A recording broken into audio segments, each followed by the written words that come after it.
Iraq selagi Israel menduduki wilayah Palestin secara haram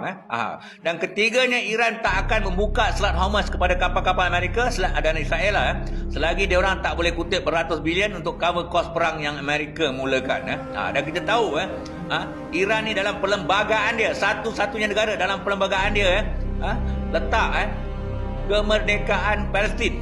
dan satu-satunya negara yang ada peruntukan dalam bajet tahunan dia untuk Palestin Jadi permintaan kedua-dua pihak ni memang sangat-sangat susah untuk dipenuhi permintaan ni tuntutan Iran pun Amerika susah nak bagi, tuntutan Amerika pun Iran susah nak bagi. Jadi tak ada jalan penyelesaian maknanya kena selesaikan dengan perang juga tak ada jalan penyelesaian maknanya perang juga perang juga. Jadi macam itulah buntu Jadi sama macam Amerika dengan Iran juga buntu apa yang Iran minta Amerika tak boleh bagi, apa yang Amerika minta Iran tak boleh bagi Saya rasa nak selesaikan ni mungkin Israel dengan Amerika terpaksa minta tolong Rusia dengan China jadi orang tengah lah jadi orang tengah Jadi tuntutan Iran supaya Amerika keluarkan semua pengkalan-pengkalan tentera diorang daripada semua negara Arab nampak mudah lah untuk dilakukan oleh Amerika akan tetapi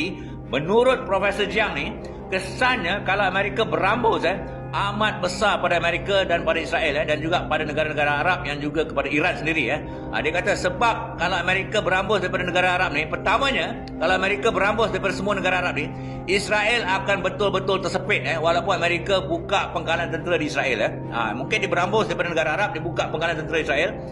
satu dunia dah tengok macam mana Amerika tak mampu melindungi 6 negara-negara Arab ni ini kan nak lindungi Israel seko tu keduanya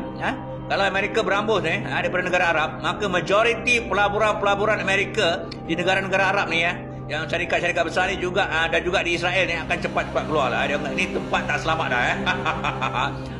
terutamanya daripada Qatar dan Dubai dan sekarang ni pun dah ramai cabut daripada Dubai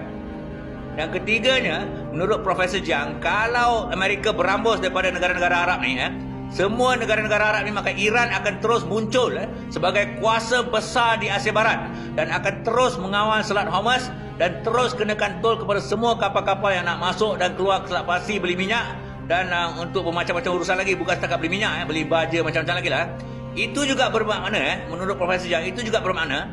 kalau Amerika keluar daripada negara Arab ni dan kalau Iran terus terus kawal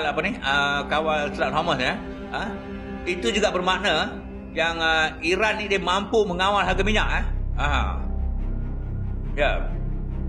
kalau Amerika keluar maknanya Iran muncul kuasa besar dengan duit yang banyak dikutip tol tu